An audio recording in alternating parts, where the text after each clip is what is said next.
하나님께서 무익한 것이로다. 아멘. 오늘 새 특별 새벽기도에 처음 나오셨는데요. 제가 두 가지를 당부 말씀드립니다.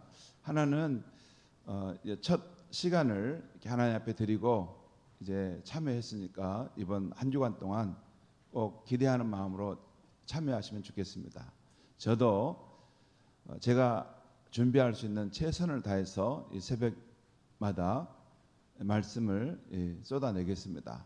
그러니까 제가 가지고 있는 신학적인 것, 또 성경을 보는 안목, 또 제 경험을 다 총체적으로 모아서 가장 귀한 것을 내놓겠습니다.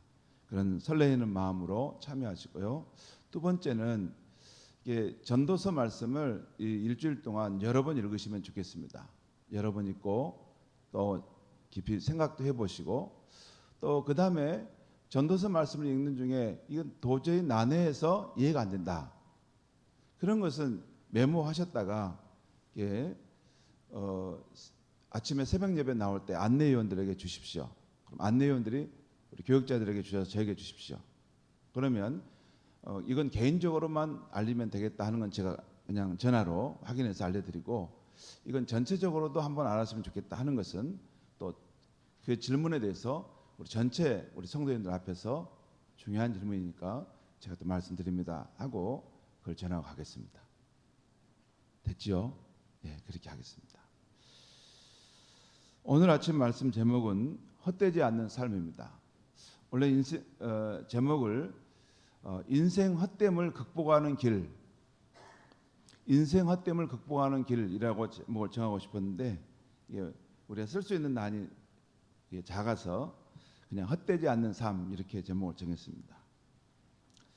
전도서 전체를 개관하고 잠깐 그 성격을 말씀드리면, 전도서의 저자는 다윗의 아들 솔로몬의 왕이라고 오늘 전도서 1장 1절에 말씀한 걸 볼 수 있습니다. 그는 이 전도서뿐만 아니라 많은 잠언과 아가서를 쓴 저자이기도 합니다. 또 이 전도서는 이 솔로몬 왕의 인생 회고록이라고 할 수 있습니다. 그는 자신의 죽음이 멀지 않는 현실을 느끼면서 먼저 인생을 살아본 사람으로서 아직 살아갈 시간이 많이 남은 이들에게 인생을 행복하고 또 지혜롭고 보람있게 사는 법을 알려주고 싶었던 것입니다. 실제 이 전도서를 여러 번 읽어보면 그것을 찾을 수 있습니다. 이 전도서를 해석할 때 우리가 주의할 점들이 있는데 한 두 가지 정도만 말씀을 드리겠습니다. 가장 중요한 것, 첫째는 전도서는 성경의 다른 책들과의 보완 관계 속에서 읽고 해석하는 것이 좋다는 것입니다.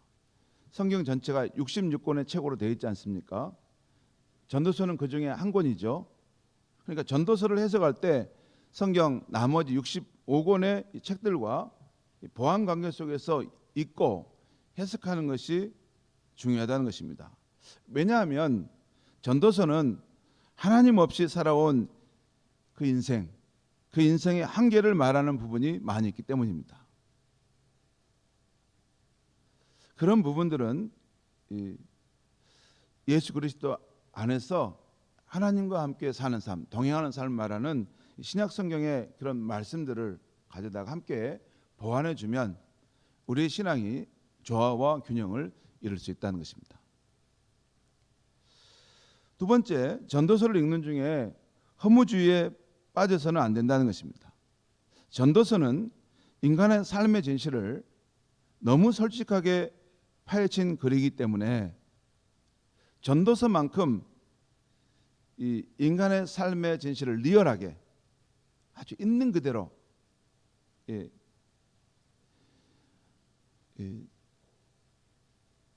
보여주는 책이 많지 않습니다.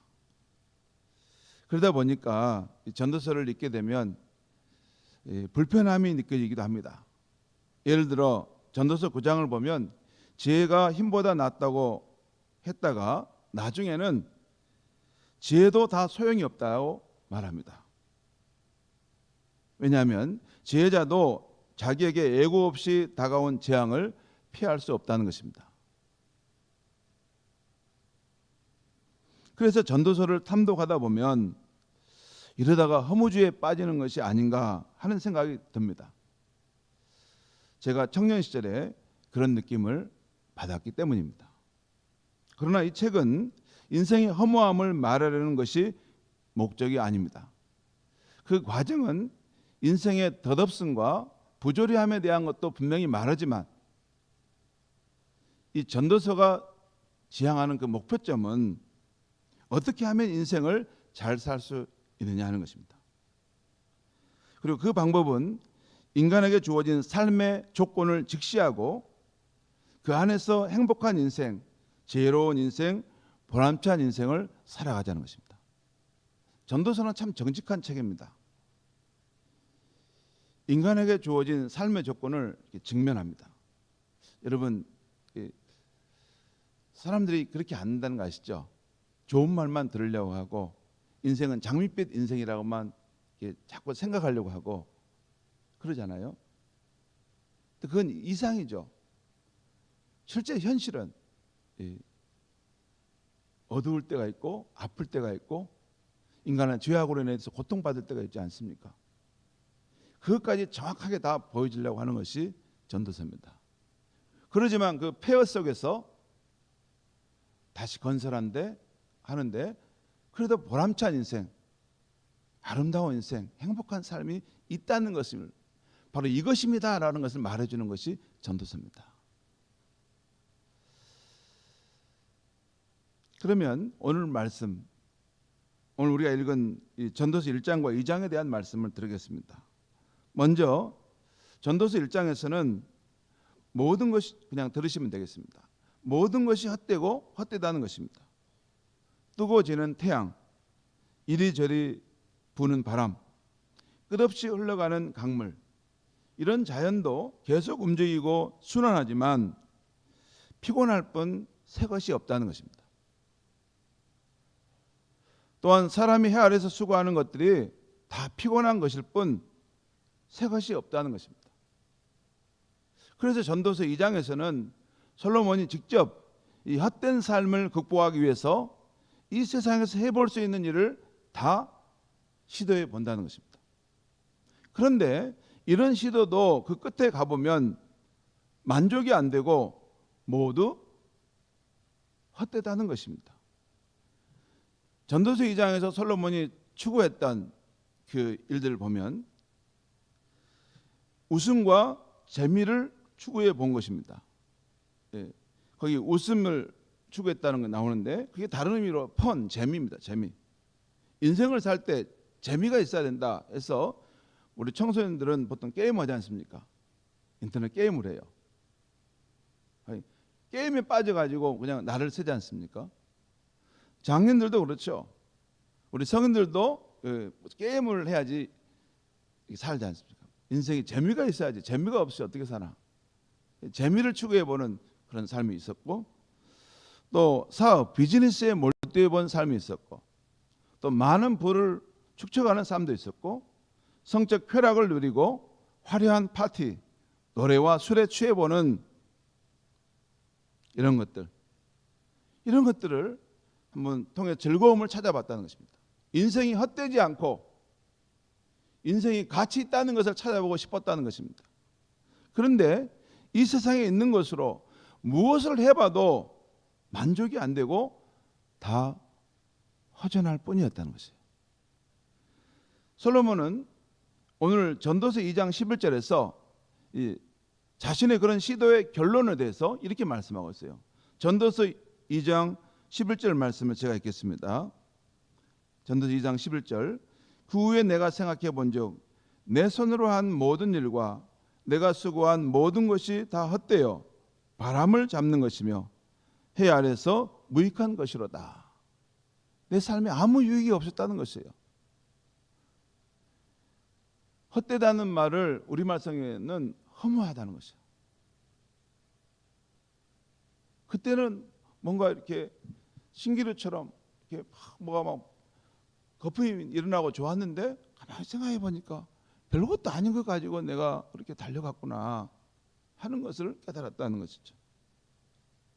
성도 여러분, 전도자는 왜 모든 것이 헛되다고 했을까요? 이 헛되다는 이유가 뭡니까? 이걸 다른 말로 표현하면 내 마음의 만족이 안 되었다는 것입니다. 이걸 주목해야 됩니다.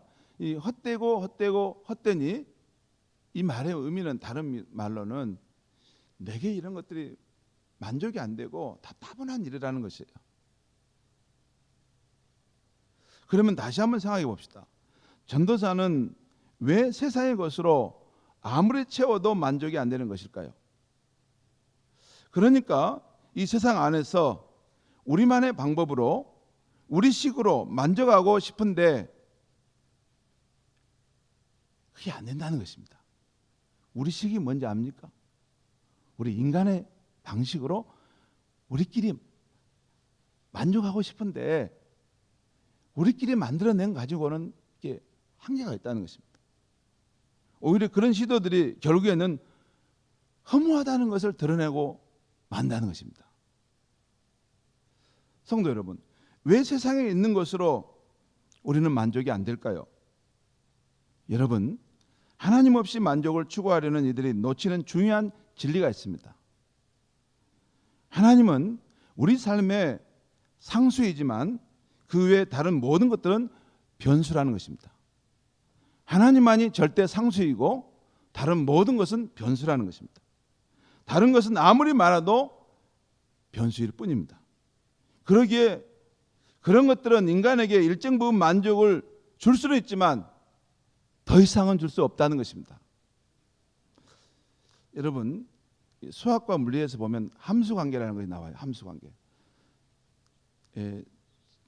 수학 이야기하면 여러분 머리 아프잖아요. 제가 쉽게 말씀드리겠습니다.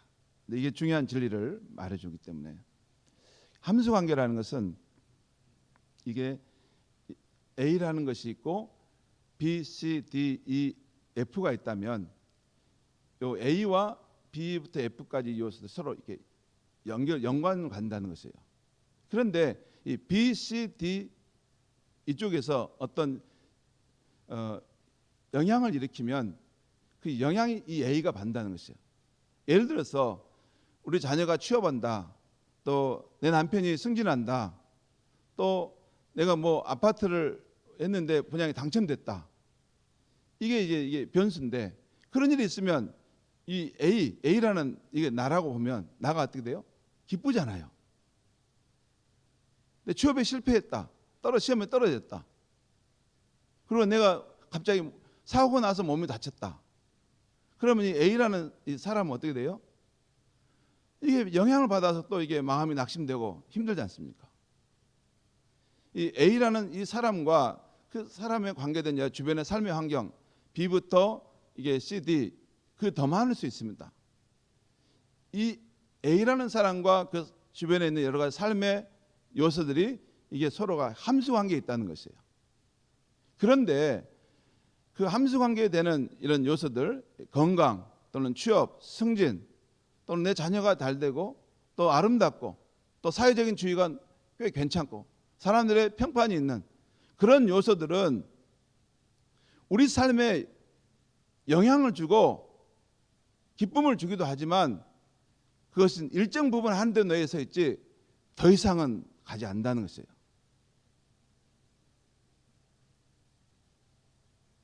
그렇지만 하나님은 절대 상수라는 것입니다. 하나님의 경우는 이렇게 다른 우리 삶의 요소들과 비교될 수 있는 것이 아니라 그분이 없으면 우리는 살 수 없다는 것입니다. 여러분, 자 보시죠. 하나님 외에 세상의 다른 것들은 왜 우리에게 진정한 만족을 주지 못합니까? 왜 그럴까요? 그 이유는 하나님과 인간의 관계 때문입니다. 다시 함수 관계로 제가 설명하겠습니다. 이게 A라는 한 사람이 있고 그 사람의 삶에 영향을 미칠 수 있는 여러 요소가 있습니다. 재물, 건강, 또 사회적인 지위, 또 가정의 행복, 또 여러 가지 조건들이 있을 수 있습니다. 그런데 이런 A라는 사람에게 주변에 있는 여러 가지 삶의 조건들은 이것은 변수인데, 이 A라는 사람의 행복 또 A라는 사람이 이 생명을 가지고 살아가는데 절대적인 상수가 되시는 분은 하나님이십니다. 하나님은 이 여러 조건 속에 있는 게 아니라 A라는 사람 존재를 존재케 하시고 이 사람이 행복하게 하시는 그 모든 것의 근원이신 분입니다. 그러니까 우리 인간의 다른 조건에 비해서 하나님은 절대 조건이라는 것입니다. 그 하나님이 우리 삶에 없으면 우리는 존재할 수 없다는 것입니다. 불신자들은 그걸 모르고 지금 아직 살아있는 거죠. 그 생명이 하나님께로부터 왔다는 것을 잘 모르는 거예요. 그렇지만 은혜로 살고 있는 것이죠. 하지만 주님 앞에 섰을 때는 이제 복음을 들었던 사람과 그걸 듣지 않고 거부했던 사람은 차이가 있겠죠. 자, 성경 창세기와 복음서를 보면 하나님과 인간의 이런 관계, 하나님과 인간의 관계가 이 절대 상수라는 거, 이런 관계를 증언하는데 하나님과 인간의 관계의 핵심 두 가지를 말씀드리면 이런 겁니다. 창조주 하나님과 그의 피조물인 인간이라는 것입니다. 아버지 하나님과 그의 자녀인 인간이라는 것입니다. 이게 성경이 말하는 하나님이 우리 인간의 절대 상수가 되는 이유입니다. 우리는 스스로 존재하는 사람들이 아닙니다. 자존자가 인류 가운데 아무도 없습니다. 우리는 하나님이 생명을 주셨고 하나님이 지어주셨기 때문에 이 땅에 태어나 살아오고 있는 것입니다. 하나님과 우리의 관계는 창조주와 피조물의 관계입니다. 두 번째, 하나님은 근원적으로 보면 우리의 아버지이시고 모든 인간은 그의 자녀라고 할 수 있습니다. 그런데 그의 자녀들 가운데 하나님을 떠나 유랑하는 그런 사람들도 있고 예수 그리스도를 믿음으로 하나님 아버지께 교양하는 여정 속에 있는 사람들이 있을 뿐입니다. 두 부류입니다. 다. 지금도 하나님을 떠나서 유랑하는 삶을 살고 있는 인간들과 예수 그리스도 그 십자가 은혜를 힘입어서 하나님 아버지께 돌아가고 있는 귀향하고 있는 그런 백성들입니다. 저와 여러분도 어떤 의미에서는 지금 하나님 아버지 집으로 돌아왔지만 아직 완전한 귀향은 이루어진 것이 아닙니다. 우리는 계속해서 아버지 집으로 가는 한 생의 여정 속에 있는 것이죠. 그 집에 가까워질수록 우리는 아버지의 형상을 더 닮아가는 것입니다. 이것이 하나님과 인간이 가진 이 관계이고 하나님은 우리의 절대 상수가 되시는 분이라는 것이죠. 이 관계는 인간이라면 누구도 무시할 수 없습니다. 왜? 이 관계는 인간 행복의 조건이기 때문입니다. 이 세상에서 인간의 노력이 헛되지 않고 만족하려면 이 관계가 좋은 관계가 되어 있어야 합니다. 그렇지 않으면 사람이 무엇을 하더라도 잠깐 잘 되는 것처럼 보일 뿐이지 그 삶은 모래 위에 집을 짓고 있는 것과 같은 것입니다. 아무튼 하나님과 우리의 관계가 좋은 관계가 되려면 다음 두 가지가 되어 있어야 합니다. 하나는 인간이 행복의 근원이신 하나님께 돌아가야 하고 또 하나는 그 하나님과의 관계 증진 속에서 살아가야 하는 것입니다. 돌아갈 뿐만 아니라 그 관계가 깊어져 가야 한다는 것입니다. 다른 여러 활동들이 중요한 것이 아니라 신앙의 근본은 하나님과의 관계의 문제예요. 고역했던 마음이 하나님께 돌아가야 되고 하나님과 관계가 맺어졌으면 그 관계가 깊어져 가야 된다는 것입니다. 다른 것은 다 주변과 부수적인 것입니다. 제가 목사의 직을 하는 것은 부수적인 것입니다. 저도 한 사람의 신앙인으로서 하나님께 돌아왔고 하나님과의 관계가 더 증진되는 것이 제 삶의 목표입니다. 그런데 이 관계의 회복과 증진은 하나님을 떠나 사는 죄인인 인간 스스로 할 수가 없습니다. 그래서 하나님은 구원자이신 예수 그리스도를 우리에게 보내주신 것입니다. 예수님은 우리의 죄를 대속하시기 위해 십자가에 죽으셨고 우리를 의롭다 하시기 위해서 부활하셨고 지금도 살아계신 분이십니다. 기독교가 믿는 예수님은 죽으신 분 아닙니다. 어디 사라진 분 아닙니다. 하늘과 땅의 모든 권세를 가지고 통치하시고 다스리신 분이십니다. 그를 믿는 성도들은 교회 공동체에서 그분은 실제적으로 역사하고 계시는 분입니다. 우리는 구원자 예수님을 믿음으로 먼저는 하나님의 자녀가 되는 것이고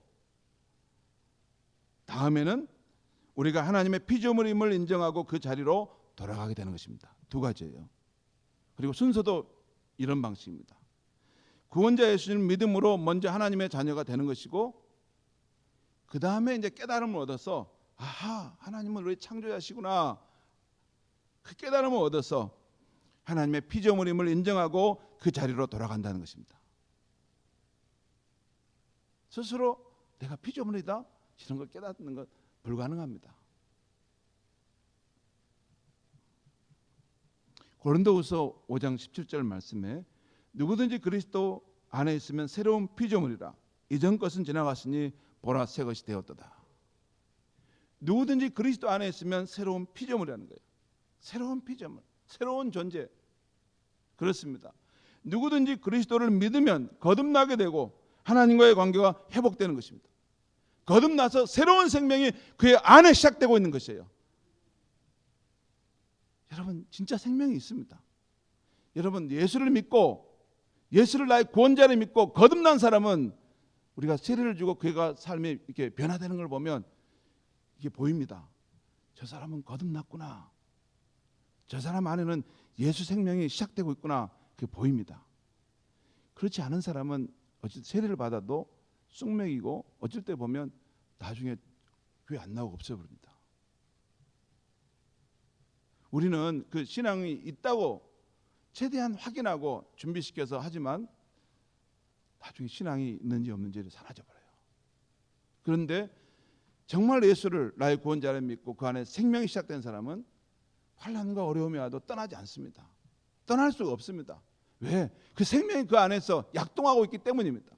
괴로워하고 힘들어도 시련과 역경이 있어도 그의 생명이 그 삶에 약동하고 있기 때문에 떠날 수가 없는 것입니다. 고난의 현장에서도 예수 그리스도의 사람으로 살아갈 수밖에 없는 것입니다.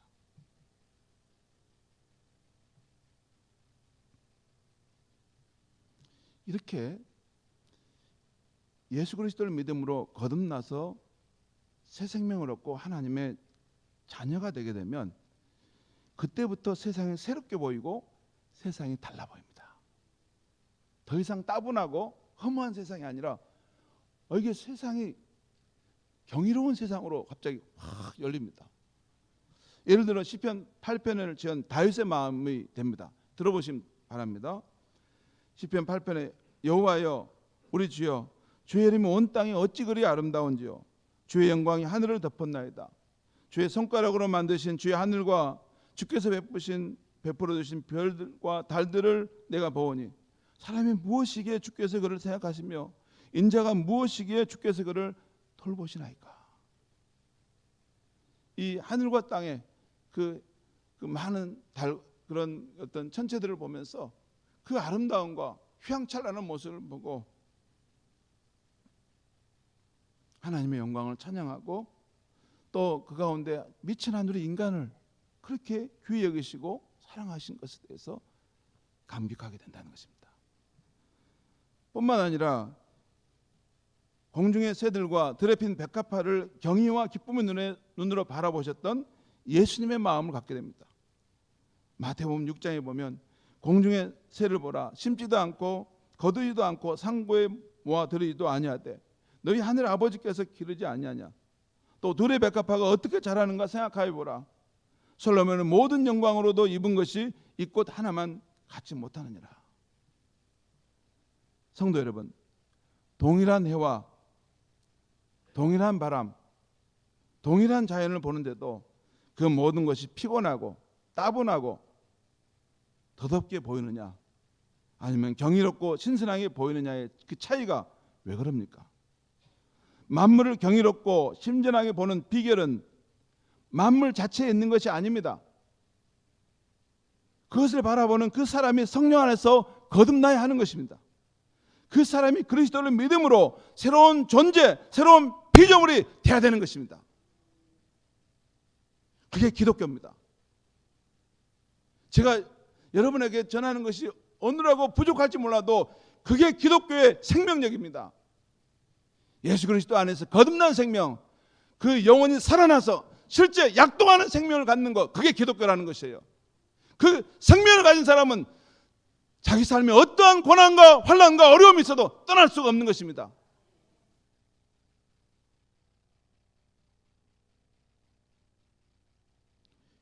그러면 되는 것입니다. 그렇게만 되면 우리 눈에 보이는 모든 것들이 우리 아버지이신 창조주 하나님이 돌보시고 가꾸시는 현장이고 그의 자녀인 우리가 함께 누리는 행복한 환경이 되는 것입니다. 그렇지 않습니까? 저는 자연과 풍광이 참 좋은 이 순천 땅에 와서 목회하면서 가장 감사하고 행복해하는 것은 바로 이 멋진 자연인 순천만 습지, 와온 해변, 지리산, 섬진강 등을 갖고 가시는 그 분이 내 아버지이시면서 우리 모두의 아버지이신 하나님이시라는 거예요. 그렇지 않습니까? 저는 와온 해변을 가끔 한 번씩 가다가 그 석양에 그 황홀하게 바다와 하늘을 붉게 물들어가면서 장엄한 모습으로 그 해가 떨어지는 모습을 볼 때 과연 누가 저렇게 놀라운 장면을 연출해낼 수 있을까? 저렇게 장엄한 자연의 모습을, 아름다움을 누가 만들어낼 수 있냔 말인가? 내 아버지시고 우리 아버지신 그 하나님께서 이 우리 주변의 환경을 이런 아름다운 풍광과 이런 자연의 모습으로 빚어가시고 마치 지휘자가 훌륭한 그 오케스트라 대원을 이끌고 이렇게 지휘하듯이 자연 만물을 통해서 하나님의 역사를, 하나님의 일하심을 드러내고 있다는 것입니다.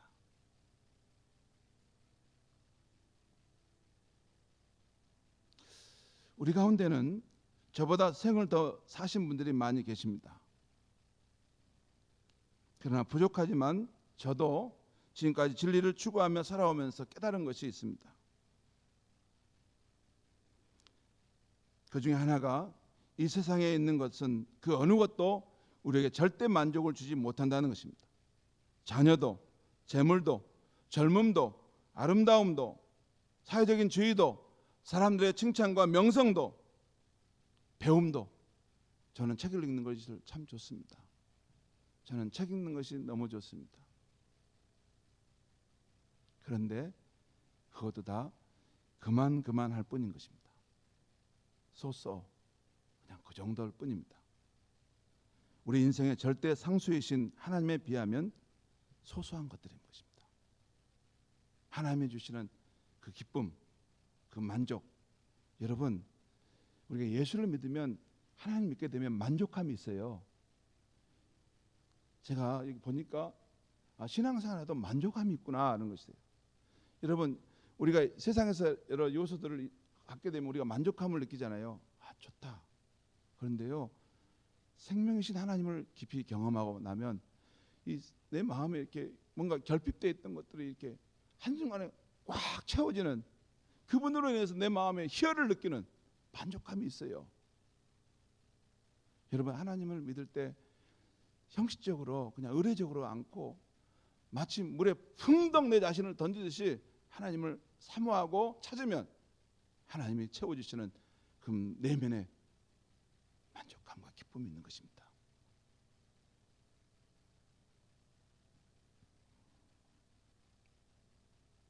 여러분, 세상에서 우리가 하나님 외에 누리는 기쁨, 만족함들은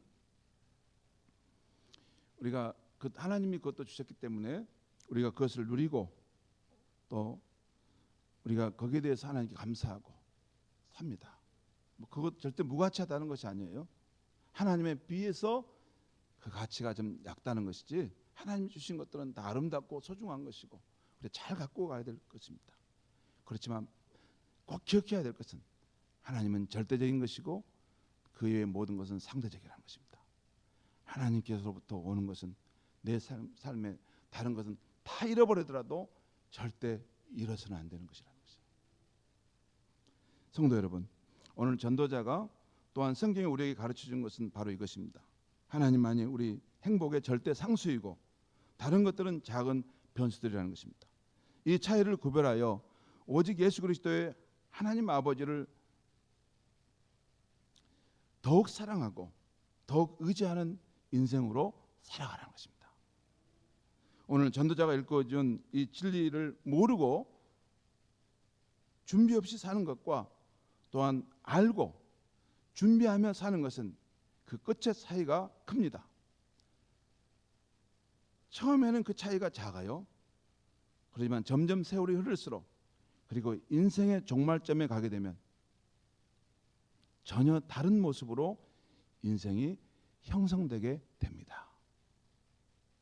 하나님, 이분은 절대 상수라는 거, 하나님 위에 내가 추구할 존재가 없다는 거, 다른 것은 그냥 적당한 선에서 지키고 유지하고 하나님이 정하신 질서 안에서 그것을 쓸 뿐이라는 거.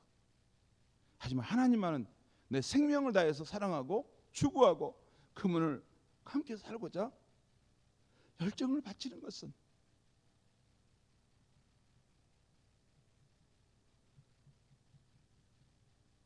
그 인생은 달라집니다.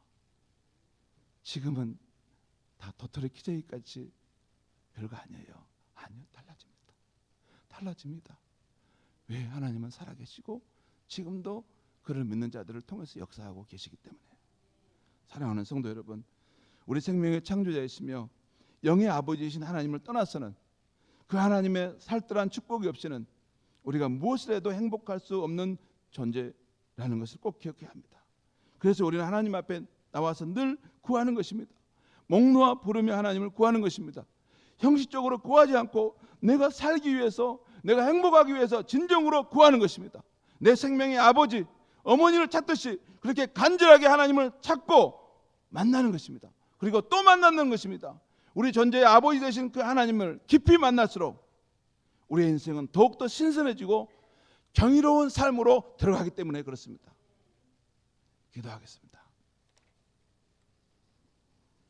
하나님 아버지, 오늘 새 신년 특세 말씀을 듣는데 오늘 첫 시간 하나님은 우리 삶의 다른 여러 조건과 비교할 수 없는 절대 상수라는 분이심을 일깨워 주셔서 감사합니다. 우리가 행복하기 위해서, 보람 있게 살기 위해서, 지혜롭게 살기 위해서 우리가 이 땅에서 인생의 본분을 지키고 하나님을 경외하기 위해서는 하나님을 떠나서는 살 수 없습니다. 예수 그리스도 안에서 우리에게 새로운 생명을 주시고 하나님의 자녀가 되게 하셨사오니 하나님 아버지, 우리가 아버지이신 하나님을 진정으로 사모하고 구할 수 있게 하여 주시옵소서. 하나님 아버지께서도 우리를 보실 때 너가 나를 그렇게 간절히 찾고 구하는구나, 너가 너의 인생의 행복과 너의 삶의 축복이 네 안에 있다는 것을 알고 나를 구하는구나. 그래, 내가 너를 만날 것이다. 내가 너와 함께 할 것이다. 내가 너의 인생에 동행해 줄 것이다. 내가 너와 함께 함으로써 너의 가는 길에 무엇을 만나도 너는 승리의 삶을 살 것이다. 역전시키는 삶을 살 것이다. 너는 많은 사람들에게 복을 주며 나누어주는 인생이 될 것이다. 말씀하시는 그 하나님을 이 아침에 경험할 수 있도록 역사하여 주시옵소서. 예수님의 이름으로 기도하옵나이다. 아멘.